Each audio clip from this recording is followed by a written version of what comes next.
Bapa itu memberikan kuasa kepada firman, artinya begini.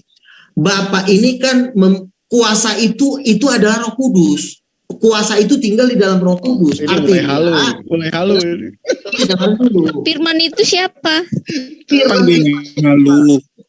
Firman itu ada di mulut Bapa. Jadi kalau Bapa memberikan kuasa gitu ya. Ya kan itu kan satu orang, bukan dua orang. Jangan lu pikir itu dua orang. Jangan ngamuk bang, santai, tenang.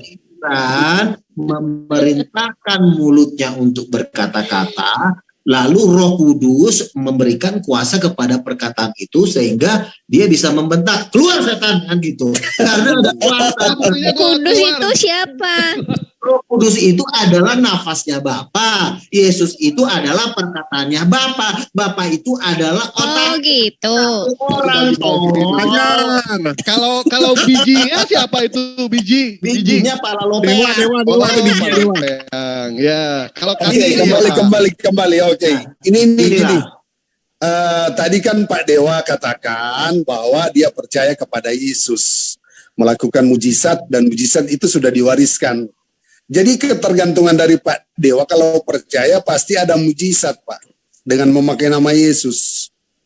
Apakah tentang kepercayaan Bapak inilah, dalam poin-poin apakah perkataan Bapak ini yang nantinya akan sinonim dengan Alkitab? Gimana sih? Halo Pak Dewa. Yang poinnya aja sih.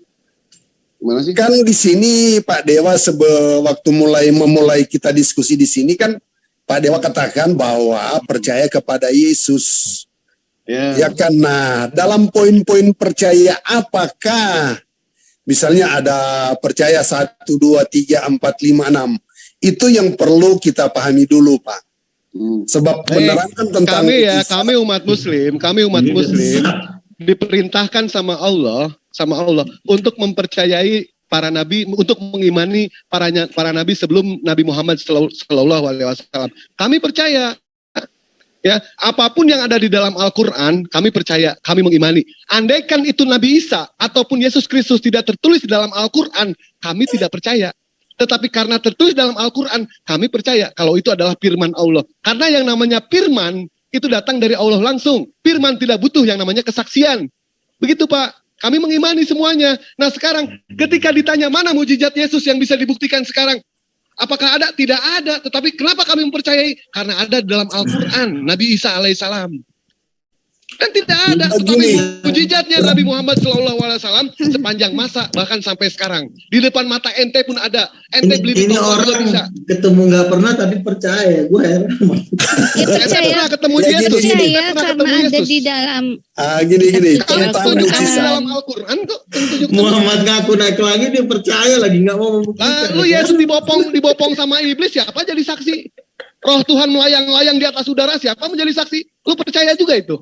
Dengerin ya. Gimana ente ini? Kalau misalkan semuanya itu butuh kesaksian, ketika emak ente dinaikin sama bapak ente, siapa yang menjadi saksi? Ketika bapak ente menaiki ibu ente, siapa yang jadi saksi? Iya tinggal nanya aja mereka. Tinggal nanya ya. Iya. Gelap lampu itu. Kan mereka saksi mata. Gini tentang mujizat ini. Muhammad naik ke langit, ya. Muhammad naik ke langit, turun naik. Tiba-tiba dia bilang Yesus bukan Tuhan. Masa gara-gara dia naik turun bukan kata Nabi Muhammad, tetapi Allah yang mengatakan di dalam Al-Quran. Allah mengatakan. Apakah itu Nabi Muhammad yang mengatakan? Bukan Nabi Muhammad. Kami di sini semua bilang juga kepada ente kalau misalkan Yesus itu adalah utusan. Kalau misalkan pernyataan dari Bang Juma, nggak usah percaya ente. Bang Juma itu siapa? Kecil. Tetapi ini Allah yang mengatakan seperti itu. Bang Juma Isra Miraj, terus lu percaya lagi? Dia juga ngaku dari Allah. Gimana ini? Ini nggak nyambung ini. Lu juga percaya ketika Yesus dibopong sama iblis? Tuhan lu dibopong sama iblis, siapa jadi saksinya itu? Siapa yang menyaksikan? Tunggu Pak, ini tentang mujizat yang dilakukan oleh Isa ketika dia dituduh orang ibunya berzina, kan dia masih kecil kemudian ngomong. Nah, apakah itu masuk kategori mujizat atau bohong-bohongan, Bu? Mujizat, Pak. Mujizat. Di dalam ajaran agama Islam itu mujizat. Nah sekarang kalau Yesus di dalam Alkitab melakukan penyembuhan, orang buta melihat atau yang Lazarus dibangkitkan, itu mujizat enggak? Itu mujizat. Lalu maksudnya sekarang mujizat yang mana yang pembuktian mujizat para nabi semua sifatnya kontemporer, Pak, sementara. Tidak ada yang bisa dibuktikan sama sekali. Saya tadi barusan saya mengatakan kepada Bapak, andaikan Nabi Isa tidak tertulis dalam Al-Qur'an, Pak, demi Allah Pak, saya tidak percaya. Tetapi karena tertulis dalam Al-Quran, saya percaya. Kenapa? Karena Al-Quran adalah firman dari Allah. Tetapi lo percaya Al-Quran itu firman Tuhan, kenapa lo percaya? Apa buktinya? Nah sekarang buktinya, kalau misalkan ente benar-benar tidak percaya sama Al-Quran, bisa nggak ente buatkan ayat semisal Al-Quran? Coba, bisa nggak? Apa untungnya? Kumpulkan semuanya. Apa untungnya? Ya iyalah, kami kan umat Muslim. Ya sekarang ngapain saya percaya. bikin gitu? Karena Muhammad juga kan nggak ketemu Yesus langsung, terus bersaksi tentang Yesus berdasarkan dia naik turun langit. Siapa yang tahu kalau dia naik turun langit? Kan tadi gue udah bilang lu gak. Sekarang sama gue bilang lagi sama ente ya. Ente kan memaksa tadi. Gue bilang gue. Buktinya ya. Itu di dalam Al-Quran ada tuh. Sekarang itu kan bukti itu bukan tertulis, itu tertulis di dalam Al-Quran. Membuktikan yang tertulis ini seperti apa kan nggak bisa dibuktikan kalau cuma nyata maksudnya. Iya, bukti itu sekarang siapa buktinya? Siapa yang bisa membuktikan ketika firman mana buktinya? Siapa jadi saksi? Siapa jadi saksi? Petrus. Banyak ada lo, dodol. Dengerin, katanya kan dengerin dulu. Muhammad katanya ketemu Allah. Buktinya mana kalau itu firman Allah? Iya, buktinya mana? Ente halu aja. Tadi udah gue jelasin. Tapi ente kan berusaha tutup kuping. Ya, kan kamu bilang itu firman Allah. Buktinya mana? Kata Bapak di surga, perasaan gue nggak pernah ngomong. Nah sekarang kalau Al-Quran bukan firman Allah, lu bisa nggak buatkan ayat semisal Al-Quran? Tapi kalau gue bisa membuat seperti Bible, bahkan lebih konak daripada Bible.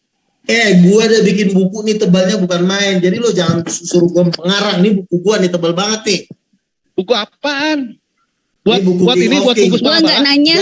Buat bungkus jadi lo jangan suruh gue mengarang. Gue paling jago ngarang. Buat bungkus pala-pala itu. Buat bungkus pisang goreng. Buku setebal ini jangan lo suruh gue ngarang. Ntar gue karang bener-bener lebih ngeri lagi. Gue bilang coba aja lu ngarang. Apa isinya? Sekarang kalau misalkan lu pengarang bagus, gue naik ke langit ke-19. Siapa yang menyaksikan ketika Yesus dibopong sama iblis? Petrus. Gua pernah naik ke langit 19. Wih, jebol itu langit ya. Ya apa bedanya Muhammad naik ke langit kedua? Apa bedanya? Makanya gua udah bilang itu nggak bisa dibuktikan. Mimpi itu nggak bisa dibuktikan. Hebat gila. Kita kalau di situ sedang muter-muter kita di situ. Buku mengarang buku isinya ini saya mau perdalam ini poin-poin tentang percaya menurut Islam. Ini yang mau mendapatkan buku ini tolong percaya seperti apa misalnya Pak? Oh gitu. Nanti gue bikin buat bungkus itulah, bungkus bala-bala ntar. Nah, isinya halu, males isinya halu. Ya ini gitu ya. Isinya halu tahu-tahu dia percaya yang diajarkan Al-Quran kepada Isa itu dalam poin-poin apa itu Pak? Ayo. Apa sih ini? Ini percaya kan Bapak sudah katakan tentang kata percaya kepada Nabi Isa. Percaya, contohnya kami percaya tentang ada mujizat, dia sebagai Tuhan, dia sebagai juga. Nabi, iya, kami percaya dia juga. Sebagai sebagai Tuhan apa? Ntar dulu, kalau sebagai Tuhan ntar dulu sebagai Nabi ya. Jadi sebagai Nabi, sebagai Mesias, betul percaya juga. Percaya sebagai Jadi Nabi. Jadi yang lain-lain itu cuma kata Tuhan saja ini yang agak berbeda. Nah iya itu permasalahannya di situ.